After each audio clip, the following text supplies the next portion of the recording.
조선시대에서 함께하고 있습니다. 우리 지난 강의에서 여러분과 함께 조선 전기의 정치사, 경제사회, 문화를 살펴봤고요. 후기로 들어가는 이 과정 전에 조선의 대외관계 그리고 전기 후기를 구분짓는 양난에 대해서 임진왜란, 병자호란에 대해서 살펴보고 들어가도록 하겠습니다. 당연히 문제, 한 문제 이상 출제가 되는 강의다 보니까 중요하게 살펴보셔야 되겠어요. 자, 18강 조선 전기의 대외관계, 즉 외국과의 관계입니다. 외국과의 관계, 이어서 선조와 인조 때 일어난 양난의 발생으로 들어가 볼게요. 우리 한능검은 이제 전범이다 보니까요. 신라의 대외관계, 통일신라 대외관계, 고려의 대외관계, 발해의 대외관계 다 정리를 하셔야 되겠죠. 말로 간단하게 한번 살펴볼까요? 신라, 울산왕, 당항성, 청해진 굉장히 중요했죠. 서역인들과 교역도 했었고요. 그렇죠? 이어서 발해 5도, 문왕 때 문무를 수용하면서 길을 뚫었어요. 발해 5도, 거란도, 영주도, 조공도, 신라도, 일본도까지 발해 5도를 통해 무역을 하고 있었죠. 고려의 대외관계는 정말 중요했습니다. 초기 거란과의 관계, 여진과의 관계, 여진이 만든 금나라와의 관계, 몽골과의 항쟁, 원나라와의 관계, 이런 대외관계가 굉장히 핵심이었고 고려의 국제무역항은 병란도였죠. 코리아라는 이름을 서역에 알리게 된 계기가 이 병란도가 국제무역항이었기 때문이었어요. 조선은 국제무역항은 없습니다. 주로 중국, 일본, 여진족과의 관계가 중요한데요. 왕으로 한번 정리해 볼까요? 태조 이성계 때는 명나라하고 중국 명과 갈등 관계였어요. 여러분, 왜 고려 말기에 고려 우왕이 명나라가 천령 설치를 통보하자 바로 요동정벌을 준비하지 않았습니까? 이성계가 군대를 이끌고 가다가 위화도 해군을 통해 개경을 점령했던 그 사건 이후 조선을 세운 뒤 이 정도전이 명나라에 보낸 편지에 조선과 명나라를 거의 대등하게 쓰면서 명나라의 황제가 분노를 이제 금치 못했죠. 정도전 바로 들어와 명나라로 막 이렇게 화를 냅니다. 그러자 이 정도전이 태조 이성계에게 이번이 기회다. 이제 준비가 됐으니 가자. 정도전이 명나라 정벌을 이제 요동을 정벌 하자고 준비를 하죠. 그러니까 초기에는 굉장히 갈등 관계로 사이가 좋지 않았어요. 이어서 왕자의 난이 일어나고 정도전이 제거당한 뒤 정종의 뒤를 이어 태종이 즉위를 했죠. 태종. 굉장히 중요합니다. 태종. 자, 태종의 경우에는 본인이 왕자의 난을 통해 권력을 잡고 왕이 되었으니까 이게 명나라에게 명분으로 작용할 수 있어요. 태조 이성계 복수, 정도전의 복수 우리가 한다. 이런 명분으로 작용할 수가 있어서 바로 명나라에게 고개를 숙이면서 친선관계로 들어갑니다. 이때부터 이제 우리가 명과 군신관계를 체결했다고 이야기하죠. 군신관계 또는 큰 나라를 섬기다라는 뜻으로 4대 예를 갖췄다. 이런 표현으로 이야기를 하기도 합니다. 아, 명나라하고 이제 군신관계를 체결했구나. 이때부터 여러분, 명나라 황제에게 우리 조선의 왕이 책봉을 받고, 왕으로서 책봉을 받고, 우리는 그 대가로 조공을 하게 되는데요.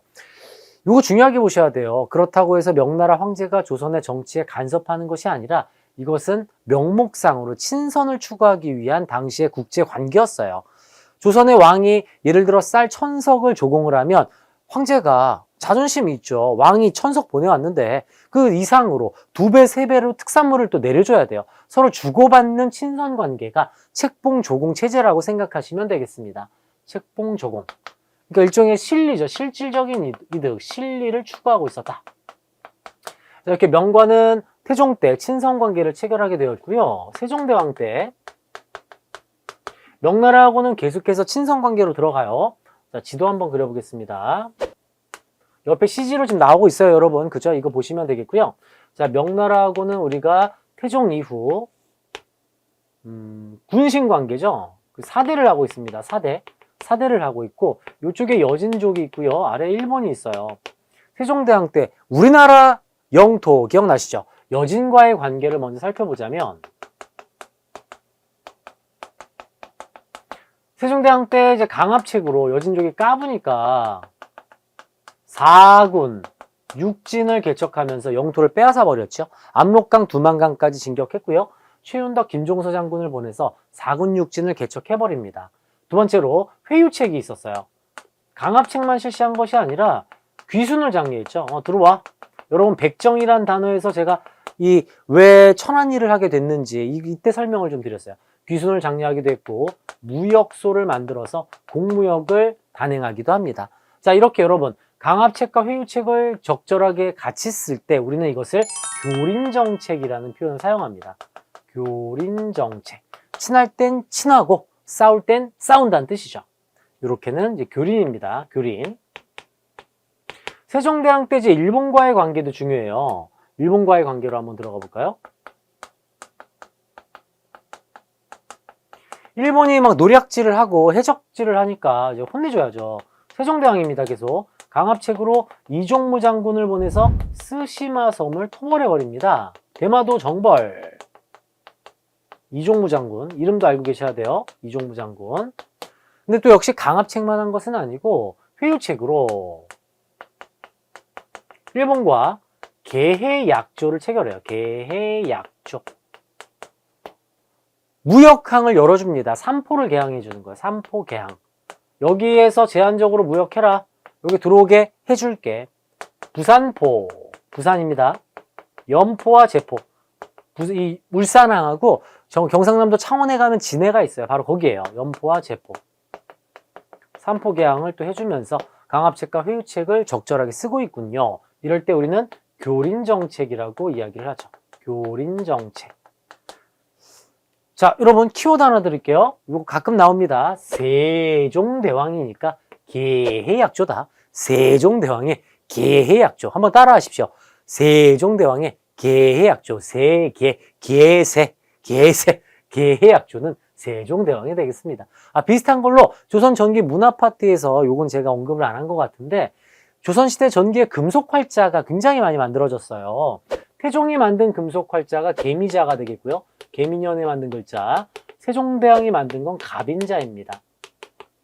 이것도 역시 키워드로 나올 수가 있습니다. 대외관계는 아니지만 금속 활자로 태종의 개미자, 세종의 갑인자도 그냥 왕 나온 김에 한번 정리를 해드렸습니다. 지금 보니까 여진과 일본과는 지금 각각 뭐하고 있나요? 교린정책 펼치고 있네요. 명나라하고는 4대죠. 그래서 조선 전기의 대외관계를 우리가 4대 교린정책 이렇게 부르고 있고요. 류큐는 지금의 오키나와이긴 한데 19세기에 일본이 류큐 왕국을 정벌하면서 오키나와로 강제 병합을 해버렸죠. 독립국가였습니다. 류큐, 그리고 인도네시아 쪽에 이 자와, 그 다음 필리핀의 이 태국의 시암과 자와, 류큐하고도 이런 특산물 교육을 했음을 알 수가 있습니다. 그러니까 멀리 나가진 않고 주변 국가들과 교역하고 있음을 이 조선 전기의 이런 대외관계를 통해 파악을 할 수가 있겠어요. 시암, 류큐, 자와하고는 이제 이런 뭐 특산물 교역 정도, 요 정도 살펴보시면 되겠습니다. 자, 중요한 것은 우리가 이제 조선 전기 정치사 쭉 훑어보지 않았습니까? 중종 때 약간의 문제가 발생을 했어요. 중종 때 우리가 여러분 세계항구 열어줬잖아요. 일본 놈들이 여기 와서 난동질을 부리기 시작해요. 삼포외란을 일으킵니다. 삼포외란을 일으키자 우리는 이 지역의 국방을 더욱더 단단히 하기 위해서 국방회의기구, 변방을 지키는 부서란 뜻으로 비변사를 임시적으로 설치합니다. 비변사 임시 설치. 가추다비 변방 변자로 국경선을 대비하겠다. 즉 군대를 갖다 두고 국방회의를 하겠다는 뜻이에요. 국방회의기구 비변사를 임시로 설치하게 됐는데 중종의 뒤를 이어서 명종 때 삼포해란을 넘어서 일본이 을묘해변을 일으킵니다. 더 심하게 난동질을 하는 거예요. 이 을묘해변을 이제 겨우겨우 진압을 하고 이 비변사가 이때부터는 상설기구화가 됩니다. 항상 대비를 해야 되겠다. 상설기구화. 이게 좀 중요한 부분이죠. 중종과 명종 때. 일본이 점점 난동질을 부리고 있는 것을 파악할 수가 있는 부분이에요. 여러분 조선 전기의 군사제도 어떻죠? 중앙군은 5위고요. 지방군은 잡세군, 병마절도사와 수군절도사가 훈련시키는 체제 아니었습니까? 또한 초기에는 우리가 각 지역에서 따로 훈련시키는 방식으로 군사 훈련을 하고 있었고 이게 중앙부에서 사령관이 내려와서 전체를 묶어서 훈련시키는 체제였었죠. 제승방약 체제였었지 않습니까? 제승방약.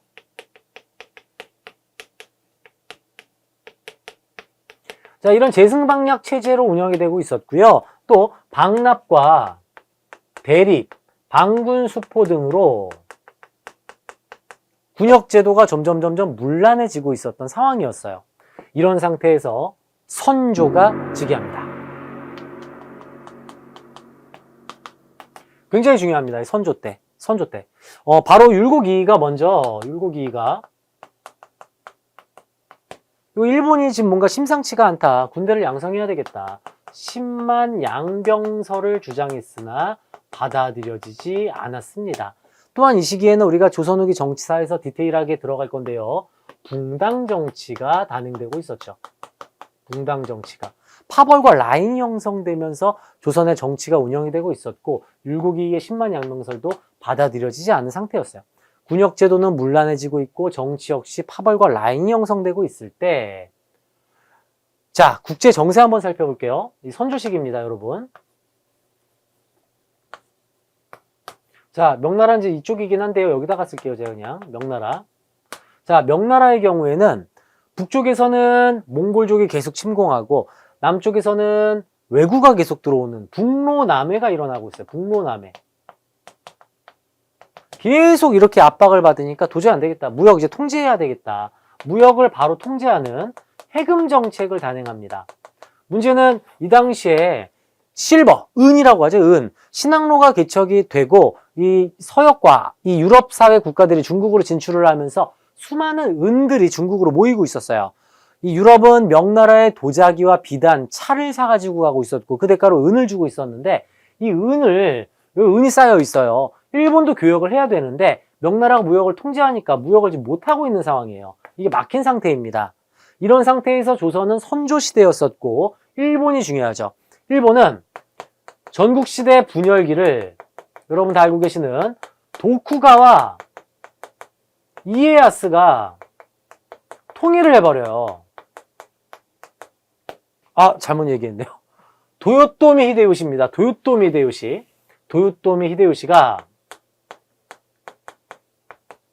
히데요시가 오다 노부나가의 몸종에서 이 일본의 완벽한 이 쇼군까지 올라가는 도요토미 히데요시가 전국시대를 통일하였고 지금 이 독자적으로 운영하는 군부들이 아직 있지 않습니까? 이들이 불만 품고 또 반란을 일으킬 수 있잖아요. 이들의 시선을 돌리기 위해 해외를 살펴보는 거예요. 마침 이때 명나라가 해금 정책으로 무역을 통제하자 최근에 이제 기록을 보면은 실제로 도요토미 히데요시는 명나라를 정벌하려고 했다고 합니다. 명분이 아니라 실제 명나라 정벌을 계획을 했대요. 중요한 것은 이때 대마도 도주가 여기 따로 이제 자치권을 운영하고 있었는데 도요토미 히데요시가 대마도 도주한테 얘기하는 거죠. 야, 조선 가서 명나라 쳐들어갈 때 도와줄지 안 도와줄지 한번 물어보고 와. 대마도 도주 입장에서는 괜히 트러블 일으키기도 싫고 지금 분위기도 이거 을묘해변 이후에 안 좋은데 괜히 뻥치는 거예요. 가지도 않아놓고 도요토미 히데요시한테 갔다 왔다. 조선이 오케이 했다. 설마 갈까 했죠. 명나라인데. 근데 그 이야기를 들은 도요토미 히데요시는 오케이 더 준비해 박차를 가한다. 열심히 준비를 하고 딱 전쟁 준비를 한 뒤에 대마도주한테 얘기하는 거죠. 야, 우리 준비됐으니까 조선한테 문 연락을 해. 이걸 뭐라고 할까요? 정명가도라고 합니다. 조선에다가 일본이 야, 나 명나라 정복을 이제 갈 거야. 길 빌려줘. 이걸 얘기한 거예요. 그러니까 이 대마도 도주가 이제는 돌이킬 수 없는 강을 건넌 거 아니겠습니까? 조선에 가서 바로 이 사실을 얘기했지만 당연히 조선은 이것을 거절하였고 이걸 대마도 도주가 도요토미 히데요시한테 뻥을 치는 거죠. 또 조선이 말을 바꿨다. 입장을 틀었다. 갑자기 싫댄다. 거기에 격분한 도요토미 히데요시는 조선을 먼저 도륙해라. 사람들 모조리 코랑 귀랑 다 배워와라. 이런 끔찍한 명령을 내렸다고 하죠. 그래서 전쟁이 발발하게 됩니다. 이게 임진왜란의 상황이었어요. 전국시대를 도요토미 히데요시가 통일하면서 내부 불만을 잠재우고 그 시선을 해외로 돌리려고 했었고요. 명나라가 무역을 통제하고 있을 때 조선이 이것을 거절하자 임진왜란이 발발하는 거죠. 임진왜란의 간단한 배경을 좀 말씀드렸어요. 임진년에 일어난 일본과의 전쟁. 1592년입니다. 자, 여러분, 일본은 섬나라 아니겠습니까? 섬나라는 A섬이 있고 B섬이 있어요. B섬이 A섬을 공격해 들어가면 바로 급습을 해서 그 섬의 성주를 그냥 무릎을 꿇립니다. 그리고 두 가지를 선택하라고 하죠. 할복을 할 것이냐, 항복을 할 것이냐. 둘 중에 하나 선택해야 돼요. 왜? 섬은 도망갈 데가 없습니다. 할복 자살을 할지, 항복하고 그 밑으로 들어갈지 두 가지만 선택을 해야 되겠고, 또 배와 배를 맞닿아서 그 배 위로 올라가서 싸우는 형식이에요. 칼싸움하는 속전속결이 바로 일본식입니다. 빨리 가서 우두머리 무릎 꿇리고 할복할래, 항복할래. 이게 일본식이에요. 일본의 전투 방식을 잘 생각하시면서 역시 속전속결로 들어와요. 자, 1592년 4월 부산으로 왜군 16만 대군이 들어옵니다.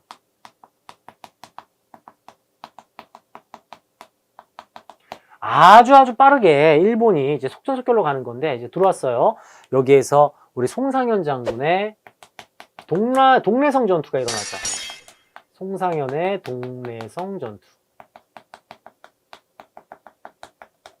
우리는 이 당시에 방어 체제가 성 위에 올라가서 성벽을 사수하는 방식이에요. 이게 막 일본이 막 기어 오르려고 하지 않겠습니까? 밧줄 던지고 그러면 화살 쏘고 창으로 찌르고 화살 다 떨어지면 돌 던지고 뜨거운 물 붓고 하는 거죠. 모든 걸 다 쓴 동래성의 이 주민들은, 백성들은 파하고 마늘까지 던집니다. 있는 거 다 던졌다라는 거예요. 물론 당연히 이게 패배했고 결국 부산이 함락당했는데 시간이 지나서 이 동래성 전투를 기념하고자 파전이라는 음식을 또 만들었다고 하죠. 당시에 던졌던 파하고 마늘, 그걸 이용해서. 동래파전 들어보시지 않았습니까? 이게 음식 역사가 여러분 굉장히 재밌어요. 이 동래성 전투, 즉 우리 백성들의 숭고한 헌신에 대해서 알 수 있는 부분이 되겠어요. 송상현의 동래성 전투. 바로 부산이 함락당했고요. 부산 함락. 승승장구하면서 쭉쭉쭉쭉 올라옵니다. 쭉쭉쭉쭉 굉장히 빠른 시간에 올라가면서 상주가 함락당하게 되고, 굉장히 중요한 요충지, 고구려비가 있는 곳 충주입니다. 충주. 충주는 전라도와 경상도, 한양을 연결하는 이 길목이에요. 조선시대에도 크게 성장한 도시죠. 그 충주에서 전투가 벌어져요. 이 충주성에서는 신립이라는 유명한 장군이 있었는데, 이 신립이 귀신이 씌었다고 할 정도로 정말 말도 안 되는 일을 해버립니다. 성을 비우고요. 충주에 호수가 있습니다. 탄금대라고 하는 곳에 가서 호수를 등지고 싸우는 거예요. 배수의 진. 당연히 어떻게 되겠어요. 거기 호수니까 바닥도 질퍽거리니까 말도 잘 뛰지도 못할 거고 점멸합니다. 말도 안 되는 일 벌어지는 거죠. 이 충주성 전투도 신립의 배수의 진으로 결국에 충주가 함락당하면서 바로 이 충주 뚫렸죠. 이어서 한양이 함락당하고 말았어요. 경복궁 불타버립니다. 그리고 재미있는 것은 한양을 함락한 일본, 멘붕에 빠집니다. 있어야 될 사람이 없는 거예요. 왜? 어딨죠? 왕이, 우두머리가 의주로 피난을 갔어요. 멘붕이죠. 일본은 도망갈 데가 없다고 하지 않았습니까? 할복 아니면 항복인데 왕이 지금 의주로 도망간 거예요. 여러분, 의주도 웃깁니다. 선조는 명나라로 도망가려고 했는데 왕 아니겠습니까? 신하들이 바지끄댕이 잡고 가면 안 된다. 그래서 의주에 그냥 마치 명나라 국경선에 발 이렇게 딱 걸쳐놓은 것처럼 좀만 올라오면 나 갈 거야, 이런 식으로. 말도 안 되는 왕 아니겠어요? 여기 선조 어디 갔어요? 여기에 선조. 백성을 버린 왕입니다. 의주를 피난 간 거죠. 당연히 일본이 그 즉시 북상을 하기 시작해요. 자, 왜구가 이렇게 북상을 해서 올라오기 시작하는데, 우리도 이때 그래도 일본이 왜구 북상하기 전에 도요토미 히데요시 명령을 들어야 되니까 사실 한 명 이제 사절단 보내가지고 명령 받고 다시 와야죠. 시간을 좀 벌지 않았겠습니까? 바로 이때 광해군이 세자책봉을 하고 분조를 합니다. 분조. 광해군은 남아서 전쟁에 참전을 했고요. 선조는 도망간 개념이에요. 세자책봉이 된 거죠. 이건 조선 후기 정치사에서 좀 더 디테일하게 살펴볼 겁니다. 광해군이 이제 분조를 해서 막으려고 하고 있었고, 이때부터 드디어 우리 관군의 활약이 시작이 돼요. 우리의 외란 종결자 순신이 형 이순신 장군의 이순신의 활약이 이제 먼저 시작이 되는데, 옥포의 전을 시작으로 한산도 대첩이 일어납니다. 그 유명한, 여러분, 하객진을 펼쳐서 왜구를 박살낸 한산도 대첩. 승리를 한 거예요. 드디어 우리가. 이순신 장군의 수군의 활약입니다. 수군의 활약. 한산도 대첩이 일어났고, 자, 이때 계속 올라와서 일본이 올라오면 여러분 지금 한양 함락하는데 한 달도 안 걸렸거든요. 기차 타고 온 것도 아니잖아요. 걸어온 거 아니겠어요. 근데 얼마나 우리가 엉망이었는지 속전속결이었는지 아는 부분이죠. 굉장히 중요합니다. 그리고 이 전쟁 소식을 들은 명나라의 만력제가 군대를 보내줍니다. 여기도 또 에피소드가 있어요. 명나라의 만력제는 중국의 최악의 황제로 손꼽히는 황제 중에 한 명입니다. 뭐 10년 이상 정치를 한 적이 없어요. 맨날 술 먹고 낮잠 자고. 그러니까 신하들이 막 은퇴해버리는데 은퇴 결제를 해야 되지 않겠습니까? 결제도 안 해주는 거예요. 사직서도 안 받아주고. 근데 어느 날 신하들을 불러 모아서 갑자기 조선에 군대를 보내라는 거예요. 쌀 보내고. 영문을 물어보니까 꿈을 꿨답니다. 야, 내가 꿈을 꿨는데 내가 전생에 유비였어, 유비. 조선에 선조 있지, 걔. 선조 걔가 장비더라. 우리 전생에 의형제였어, 의형제. 도와줘야 돼, 나는. 이러면서 군대를 보내주는 거예요. 이거 되게 아이러니하지 않습니까? 그러니까 명나라의 지원이 오면서 조명연합군이 평양을 탈환하죠. 평양 탈환. 요건 밑에다가 쓰고요. 지금 관군의 활약을 정리하고 있으니까. 이순신의 한산도 대첩과 김시민 장군의, 우리 김시민 장군도 호가 충무공입니다. 김시민의 진주대첩. 이 당시에 김시민 장군의 활약이 얼마나 대단했냐면 충무공하면 왜구는 모두 김시민을 생각했다고 합니다. 그 정도로 엄청난 활약을 한 김시민의 진주대첩. 그리고 아직 해드릴 얘기가 너무 많은데 한능검 핵심이니까 너무 좀 아쉬워요. 여러분 여기서 임진왜란에 대해서 더욱더 관심 갖고 합격하신 뒤에 꼭 더 공부하셨으면 좋겠어요. 그 다음 권율 장군의 행주대첩으로 이어집니다. 이것을 가리켜서 우리가 임진왜란 3대 대첩이라 하고 명나라의 지원이 이제 오는 거죠. 명예지원. 이렇게 임진왜란 3대 대첩, 명예지원. 조명연합군의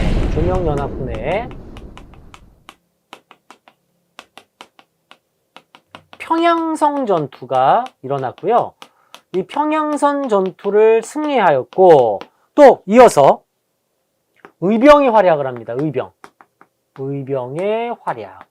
자, 지도 한번 보실까요? 이름들 나와 있습니다. 이름들 알아두시면 좋겠어요. 대표적인 인물로 곽재우 장군이 나옵니다. 홍희 장군 곽재우. 그 다음에 우리 스님들 서산대사, 사명대사, 유정, 요런 이름들, 김천일, 요런 의병이 활약을 하게 되는데 의병은 여러분 농민들도 또 스님들도 포함되어 있어요. 일본과 싸워서 어떻게 이길 수 있을까요? 본인들이 살던 동네에서 싸웠기에 지리적인 이점을 가지고 있어서 지리적인 이점을 활용해서 의병이 활약을 했다고도 합니다. 크게 세 가지군요. 관군의 활약이 일어나고 있고 명나라의 지원과 의병의 활약이 일어나고 있습니다. 그래서 명나라의 이 제1호 휴전협상이 단행됩니다. 휴전으로 들어가요. 휴전. 이때 우리는 급히 전열을 재정비하게 되죠. 군사 이 부대로 직업군인 훈련도감을 설치합니다. 훈련도감은 총을 쏘는 포수와 칼을 쓰는 살수, 화살을 쏘는 사수, 이 3수병으로 구성되어 있는 훈련도감을 설치하였고 이 지방군으로는 양반 노비 모두 들어와. 지금 전쟁인데 그런 게 어딨어. 소급법을 실시합니다. 양반과 노비도 면제가 아니에요, 이제. 전열을 이렇게 정비를 하고 있는 거고요. 조총부대도 우리가 키워나가면서 전쟁 준비를 다시 시작하게 됩니다. 그리고 도요토미 히데요시가 명나라한테 이런 요구를 해요. 명나라 황제, 네 딸 나한테 보내고 바치고 조선의 삼남지방 내가 먹는다. 이 말도 안 되잖아요. 휴전이 결렬되면서 정유재란이 발생하게 되죠. 여러분 제가 60갑자 한번 설명드렸잖아요. 갑을병정, 무기경신, 임계. 임, 계, 갑, 을, 병, 정. 5년 뒤 아니겠습니까? 3, 4, 5, 6, 7. 1597년. 이렇게도 계산이 돼요, 여러분. 잠깐 이 휴전이 되었다가 휴전이 끝나고 바로 1597년 정유재란이 일어났는데 우리 또 외란종결자님이 계시지 않습니까? 백의종군 하신 우리 이순신 장군께서 신에게는 아직 12척의 배가 남아 있습니다. 명량의 자언이 일어나고요. 일본을 박살을 냅니다. 자, 이때 도요토미 히데요시가 사망을 하고요. 도요토미의 아들을 도쿠가와 이에야스가 제거하는 세키가와라 전투로 이 도요토미의 막부는 무너지고 도쿠가와 이에야스가 에도 막부를 수립해버려요. 에도 막부. 그리고 이 에도 막부에서는 내가 전쟁 일으킨 거 아니다. 우리 물러간다. 이 에도 막부에서는 바로 항복을 선언하면서 이제 철수를 하게 되는데, 돌아가는 일본을 상대로 우리 이순신 장군께서 마지막으로 공격을 하면서 마지막 전투 노량의 전을 끝으로 전쟁은 마무리가 되었습니다. 이때 우리 이순신 장군께서도 돌아가셨죠. 이게 임진왜란의 큰 전반적인 흐름이라고 할 수 있겠어요. 여기서 중요하게 보셔야 될 것은 수군의 활약이에요. 일본이 속전속결로 막 들어왔다고 말씀드리지 않았습니까? 그러다 보니까 일본이 군량미랑 이걸 다 두고 온 거예요. 그럼 어떻게 해야 되겠어요? 다시 보내와야죠. 그 군량미를 보내오는 일본의 보급로를 우리의 수군이 모조리 차단해버렸고, 도저히 답이 없으니까 전라도를 털어서 곡창지대 쌀 갖고 올라가려고 하는데, 우리의 전라도의 곡창지대 역시 우리 수군들이 모두 수호를 하게 됩니다. 굉장히 중요한 부분이죠. 관군의 활약과 수군의 활약, 관군 중에서도 우리 수군의 활약, 의병의 활약이 있었기에 임진왜란을 막아낼 수 있었습니다. 이 임진왜란 때 여러분, 일본을 통해서 고추가 들어와서 우리가 이제 빨간 김치도 먹게 되었고, 고춧가루라는 게 이제 만들어졌던 거죠. 음식도 이렇게 큰 변화가 일어나게 됐고요. 전국토의 황폐화, 굉장히 끔찍한 부분이죠. 문화재 소실, 전국토의 황폐화와 문화재 소실, 불국사도 불타버리고 경복궁도 불타버립니다. 즉 선조 후기부터 우리 왕들은 경복궁에서 생활한 게 아니에요. 그 옆에 창덕궁에서 생활합니다. 자, 그리고 노비들이 막 도망을 가면서 신분제도가 흔들리기 시작해요. 또 재정은 파탄이 났겠죠. 돈이 없잖아요. 세금을 못 걷으니까. 이런 상황 속에서 광해군이 즉위합니다. 광해군이 즉위한 거예요. 그럼 광해군은 뭐 해야 되겠어요? 전후복구 사업 해야죠. 지금 상황이 이러니까. 다시 토지 조사하고요. 특산물을 대신에 쌀로 납부하게끔 대동법을 단행합니다. 그리고 이것은 문제로 나오지도 않을 거고 교과서에도 나와 있지 않지만, 왕권을 좀 강화하기 위해, 제가 조선후기 정치사에서 말씀을 드릴 건데요. 자신의 왕실의 위험을 좀 높이기 위해 궁궐 성의자였어요. 궁궐을 그렇게나 많이 만들었다고 합니다. 좀 아이러니하죠. 궁궐을 너무 많이 만들면서 백성들을 무리한 노역에 동원한 게 광해군이기도 합니다. 이렇게 전후복구 사업을 계속하고 토지 개간도 계속하고 있고요. 문제는 지금 돈이 없으니까 여러분, 신분증을 정부에서 파는 거예요. 국가에서 납속책과 공명첩을 통해 양반 신분증, 신분 상승을 정부에서 합법적으로 해버립니다. 신분제가 흔들리고 있음을 파악할 수 있는 부분이죠. 굉장히 중요한 부분인데요. 자, 중요한 것은 이때 임진왜란 이후에 에도막부에서는 내가 전쟁 일으킨 거 아니야, 우리 다시 화해하자. 그래서 기유약조를 체결하면서 제가 우리 을묘예병까지 설명드렸고, 계의약조였죠. 계의약조는 세종대왕입니다. 이걸 통해서 에도막부와 다시 국교를 재개하게 됩니다. 일본으로 우리가 일본의 요청으로 통신사를 12차례 파견을 보내게 되었고요. 일본과는 다시 이렇게 임진왜란을 잊고 다시 좀 친하게 지내자, 이런 관련으로 갔다고 알려져 있습니다. 자, 여러분, 우선 임진왜란까지 한번 정리를 해드렸어요. 정묘호란과 병자호란으로 들어갈 차례인데요. 자, 여러분, 여기까지 캡처 먼저 하나 해두시고 칠판 정리한 뒤에 광해군의 이후 뒷이야기 속으로 들어가 보도록 하겠습니다. 저희는 칠판 정리하고 바로 이어지도록 할게요. 캡처 한번 하시고 따라오시길 부탁드리겠습니다. 칠판 정리하고 임진왜란 이후 정묘호란과 병자호란 속으로 들어가 보도록 하겠습니다. 자, 여러분. 방금 배운 게 우리 임진왜란이었어요. 선조 시기에 임진왜란이 발발을 했고, 관군의 활약, 의병의 활약, 우리 백성들이 하나가 된 이런 마음으로 열심히 항쟁을 했고요. 또 명나라의 지원으로 인해서 임진왜란을 막아냈죠. 임진왜란. 중요한 것은 중국이 이 명나라가, 여러분 왜 만리장성 알고 계시죠? 만리장성은 진시황 때 만들어졌고요. 시간이 지나 명나라 때 보수공사를 한 거예요.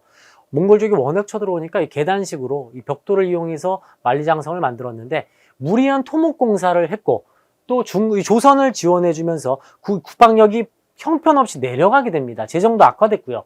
명나라의 힘이 쫙 빠지고 있을 때 이 지역의 여진족들을 하나로 규합하면서 누르하치가 후금을 세워버렸어요. 후금. 누르하치. 여진족입니다. 여진족. 여진족이 주변을 합치면서 이제 만주족이라고 이제 우리가 얘기를 하죠.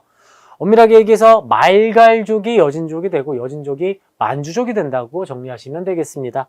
자, 여긴 명나라의 힘은 약해지고 있고 후금은 아주 강력해지고 있는 상황이에요.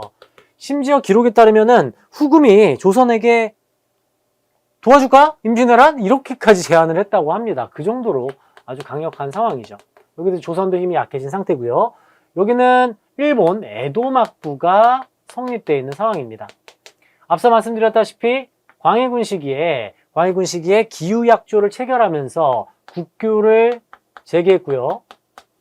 기후약조, 국교를 재개했고, 통신사를 우리가 일본으로 파견을 보내주고 있었습니다.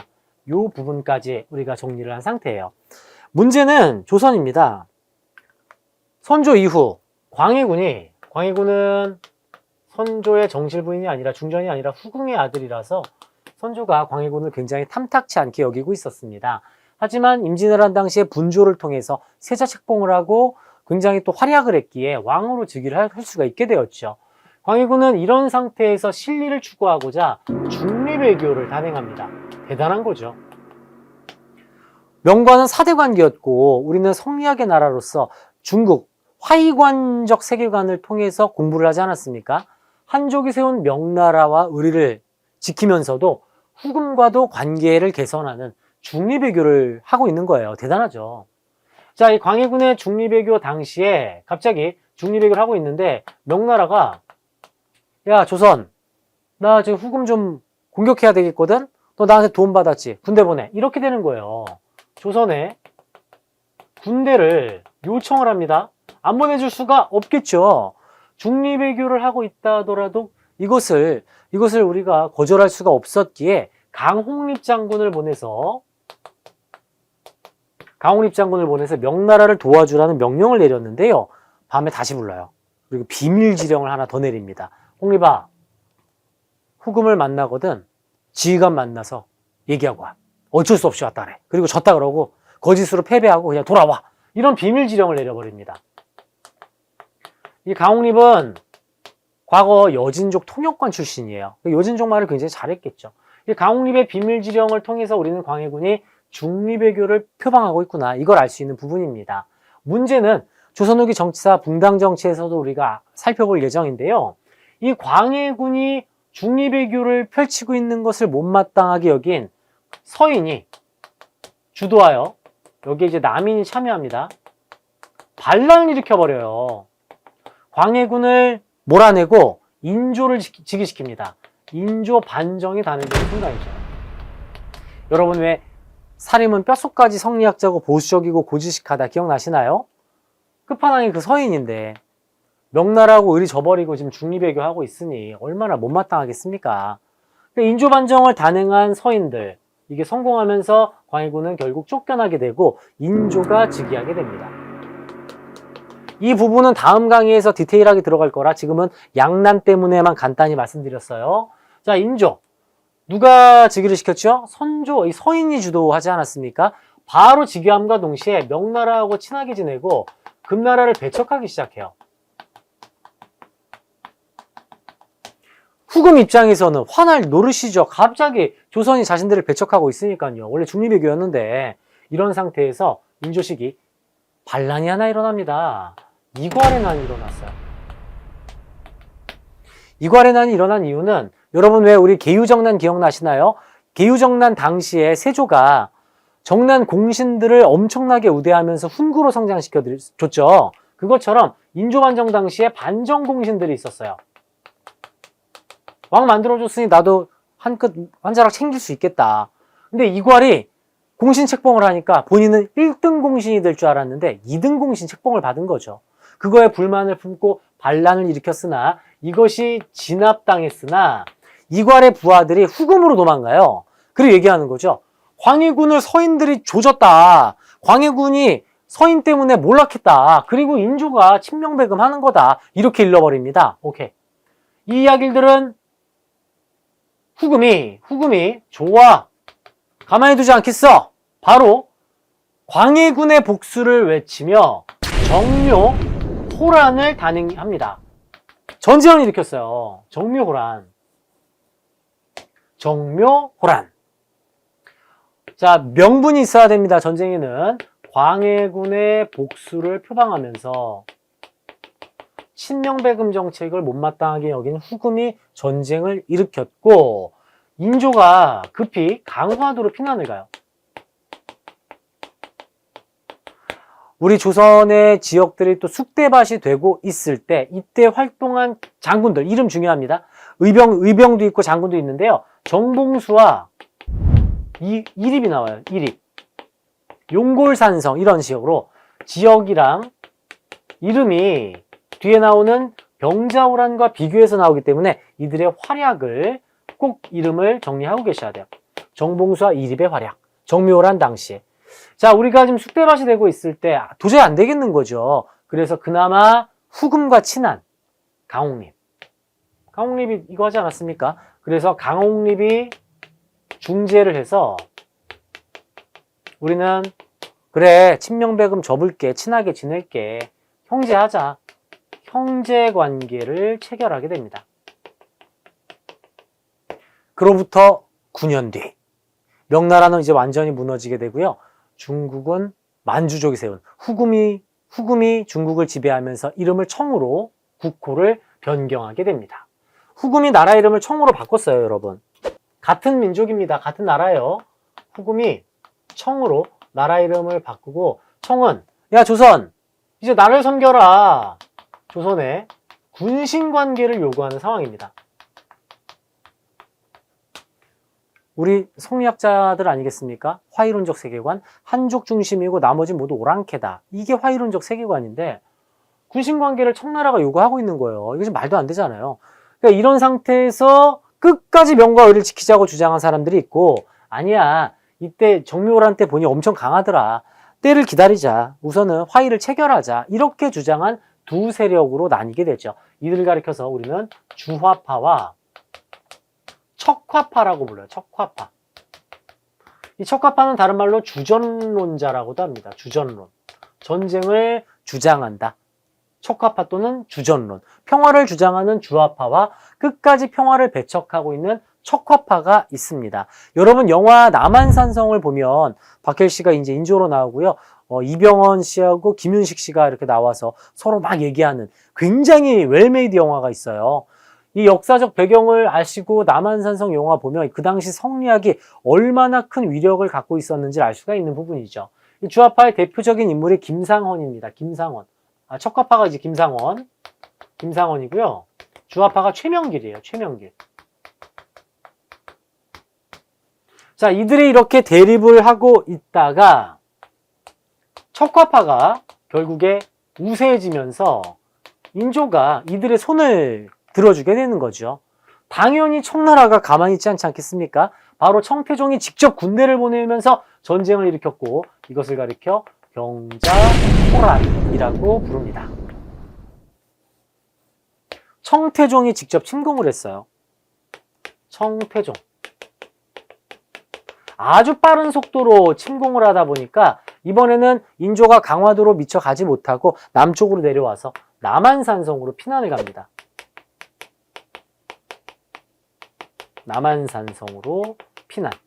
여기에서 항쟁을 하고 있었는데 남한산성을 삥 청나라가 감싸 안고 환포를 이제 환포가 아니라 포를 막 쏘면서 성벽을 두드리기 시작하죠. 결국 40여일 만에 항복 선언을 하게 되고 인조가 직접 걸어서 삼전도까지 걸어가서 청태종 앞에서 무릎을 꿇고 이마를 땅에 찧어가며 죄송하다는 절을 올리는 삼배구 고두례를 실시하게 되죠. 이것을 가리켜 삼전도의 굴욕이라고 합니다. 삼전도는 잠실에 있어요. 여러분 롯데월드 가시면 옆에 석촌호수 있죠. 그 석촌호수에 가보시면 삼전도 비석이 있습니다. 우리의 그 굴욕을 알 수 있는 유물이라 할 수 있겠죠. 삼배부 고두례.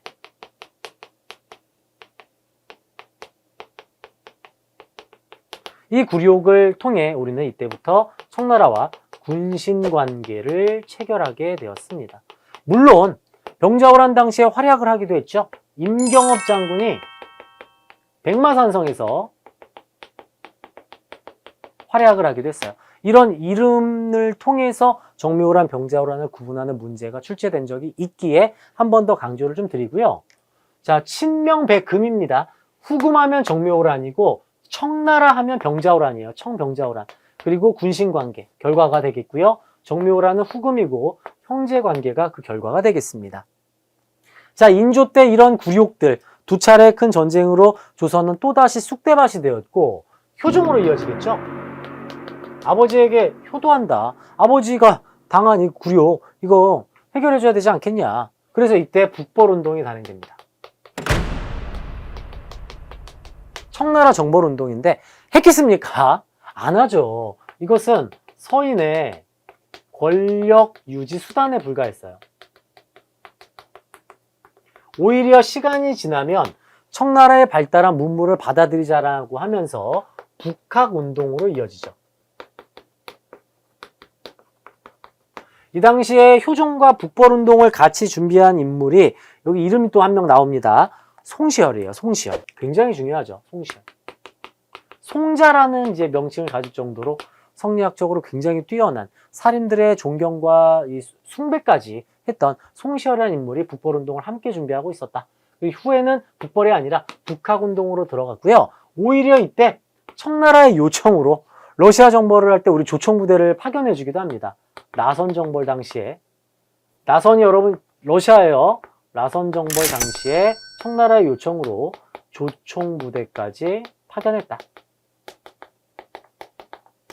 자, 요렇게가 이제 조선 후기까지 간단하게 살펴본 양난 두 차례 전쟁 이후의 당시 상황들이 되겠고, 다시 강조드리지만 조선 후기 정치사 파트를 아직 하지 않았기에 요 부분이 조금 이해가 안 되실 거예요. 이 부분. 요 부분과 함께 이 당시엔 또 어떤 조선 후기 정치사로 갈지 이런 것들은 다음 강의에서 조금 더 자세하게 말씀드리도록 하겠습니다. 전쟁 끝나고 일본과는 앞서 말씀드렸다시피 기후약조를 체결하고 통신사를 파견하면서 다시 친선관계를 체결했고요. 청나라하고의 관계가 중요한데요. 자, 여러분. 자, 여기 지역이 이제 연해주고 이쪽에 보시면은 만주 일대에서 강을 이렇게 끼고 이쪽을 간도라고 해요. 간도. 이 지역은 우리 조선 사람들이 넘어가서 개척을 했던 땅이라 우리 조선의 영토로 우리가 쓰고 있었죠. 근데 청나라 만주족 아니겠습니까? 자기네 동네라고 하는 거예요, 여기를. 그러니까 이런 실갱이 끝에 잠시나마 이곳에 사는 사람들을 이쪽으로 데리고 옵니다. 그래서 국가와 국가 사이에 섬처럼 비어있는 땅이란 뜻으로 사이간의 섬도자, 간도라고 불러요, 간도. 이 지역을 놓고 청나라하고 조선이 국경선에 대한 협약을 체결했고요. 조선 숙종 시기에 백두산 정계비를 세웁니다. 백두산 정계비. 자, 동쪽은 압록강을 기준으로, 압록강 여기네요, 여기. 서쪽은 토문강을 기준으로 하겠다. 토문강은 숭화강의 한 지류로서 이쪽에서 흐르는 강입니다. 요거에 따르면, 이 비석에 따르면 간도는 명명백백히 조선의 영토라는 걸 알 수 있는데, 근현대사에서 살펴보자면 1909년 일제가 간도협약을 통해서 이 토문강을 두만강으로 해석한 뒤 청나라에 넘겨버려요. 요거는 근현대사 투비 컨티뉴가 되겠습니다. 청나라하고의 관계, 북벌운동을 하다가 이거는 서인의 권력 유지 수단이었고 북학운동으로 넘어간다. 그리고 간도와 관련해서는 이러한 내용으로 들어가겠습니다. 독도 부분도 있죠. 독도는 숙종 때 안용복의 독도 사건이 있기 때문에 조선 후기 정치사에서 다시 한번 강조를 드리도록 하겠습니다. 자, 이렇게 이번 강의에서는 조선 전기의 대외관계와 선조 당시 임진왜란, 광해군의 중리배교, 인조 시기의 정묘, 병자, 호란, 북벌운동과 북학운동까지 살펴봤습니다. 조선 전기의 이 대외관계, 양난, 문제 출제 많이 되고 있으니까 꼼꼼하게 숙지하시고요. 질문이 있으시면 언제든지 저희 이 댓글로 언제든지 남겨주세요. 여러분께서 소통하면서 댓글 참여 이렇게 하실 수도 있고 제가 직접 실시간으로 모니터링하면서 답변 바로 달아드리며 궁금하신 부분 긁어드리도록 하겠습니다. 합격을 넘어 만점까지 박하사탐이 마지막까지 책임지도록 하겠습니다. 조선 후기 정치사 열심히 준비해서 돌아오도록 할게요. 다음 강의에서 만나겠습니다. 감사합니다.